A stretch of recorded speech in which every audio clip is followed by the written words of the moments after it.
নমস্কার বন্ধুরা, আজকে দুর্গাপূজা বিজয়া দশমী। এই দশমীতে আজকে ইলিশ মাছ রান্না করছি। আজকে ইলিশ মাছের কলা পাতা দিয়ে পাতুরি করবো। ইলিশ মাছকে অবশ্য করবেন ধুয়ে রেখেছি। এবার প্রথমে নুন হলুদটা মাখিয়ে কিছু ম্যারিনেট করে রেখে দেবো। চারিদিকে গান বাজনা উৎসব চলছে, তার মধ্যে আমি ইলিশ মাছ রান্না করছি। আজকে মাছ দিয়ে যাত্রা করতে হয়, যে মাছের মাংস রান্না করতে বাড়িতে। ইলিশ মাছ আজকে রান্না করব।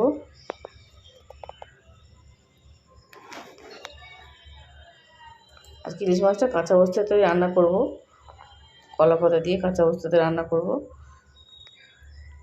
কোনো ইলিশ মাছটা আজকে আর ভাজবো না। ইলিশ মাছ অনেকেই সুস্বাদু মাছ, কিছু হলেও কেমন মাছ গন্ধে সহ্য করতে পারেন না বটে। যারা ইলিশ মাছ পছন্দ করেন তাদের জন্য এই ইলিশ মাছের রেসিপিটা আমি সবাইকে শেয়ার করছি।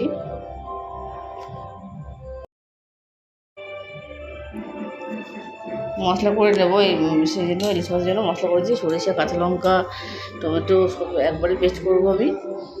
অল্প একটু আদা টুকরো দিলাম, সামান্য পরিমাণ জল দিয়ে ভালো করে মিক্সিটা পেস্ট করে দেবো মিক্সিতে। এবার নুন মাখানোর মধ্যে মাছের মধ্যে আমি মশলাটা দিয়ে দিলাম। এবং ভালো করে আমি এই মশলাটাকে মিশিয়ে নেবো। এরপর অবশ্যই কাঁচা তেল দেবেন, কাঁচা সরষের তেল, কাঁচা তেল বলতে সরষের তেল দেবেন। ভালো করে মাখাতে হবে। মাখিয়ে মশলাটা বেশি করে নেবেন, যাতে যেহেতু পাতুরি সেহেতু মশলা পাতুরি পাতা দেওয়ার সময় লেগে যায়, শুকিয়ে যাবে। এই জন্য মশলাটা যখন রান্না করবেন একটু বেশি দেবেন।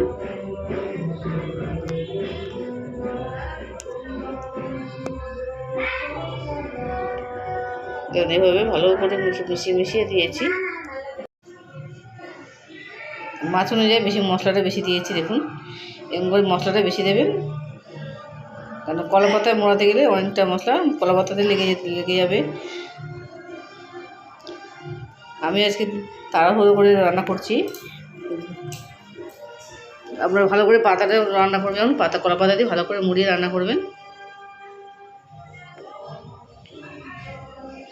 ইলিশ মাছ এমনি খুব তাড়াতাড়ি রান্না হয়ে যায়, বেশি ঝামেলা থাকে না। কলা পাতা প্রতিটা একটা করে কলা পাতা নিয়েছি, এইভাবে হালকা করে মুড়িয়ে নিচ্ছি। আমরা ভালো করে কলা পাতাটা দড়ি দিয়ে মুড়িয়ে নেবেন, টাইম নিয়ে করবেন। যেহেতু আমার হাতে টাইম নেই সেহেতু আমি তাড়াতাড়ি শর্টকাটের করে দেখাচ্ছি। গোটা কলা পাতা একটা বড় কলা পাতা নিয়েও আপনি কড়ার মধ্যে বিছিয়ে দিতে পারেন। এভাবে প্রথমে একটা মাছ নেবেন, তাহলে মশলাটা রয়েছে মশলাটা বেশি করে দেবেন।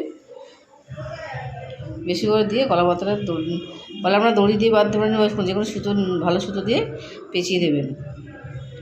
আমি তাড়াতাড়ি করার জন্য এভাবে করে নিচ্ছি। আমরা ভালো করে সুতো দিয়ে ভালো করে মুড়ে এভাবে বসাবেন, পাতুরিটা খেতে খুবই সুস্বাদু হবে।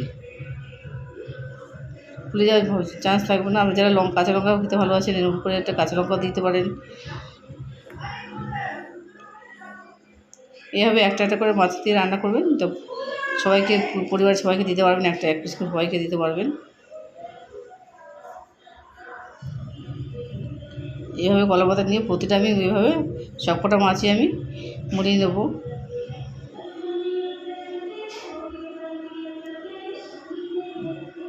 কলা পাতাটা প্রথমে গ্যাসে নরম করে নেবেন, তাহলে ভালো করে মুড়তে পারবেন। আমার যদি সময় অভাব ছিল তাই এইভাবে রান্না করেছি। আপনারা সময় নিয়ে করবেন, রান্নাটা খুবই ভালো হবে।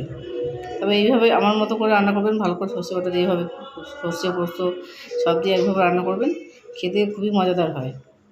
গরম ভাতে ইলিশ মাছ পাতুরি খেয়ে একদম এক থালা ভাতই খাওয়া হয়ে যায়। বসিয়ে দিয়েছি আমি গ্যাসের মধ্যে, গ্যাসে আসার সময় কমিয়ে দেবো।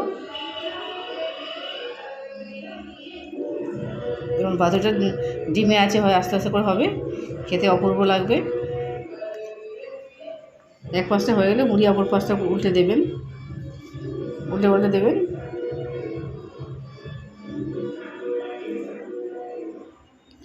ধোয়া উঠবে, দেখুন। গরম পরিবেশন করবেন, সবাই খেয়ে দেখবেন কত প্রশংসা করবে। একটা মাছ খুলে দেখাচ্ছি কীভাবে হয়েছে।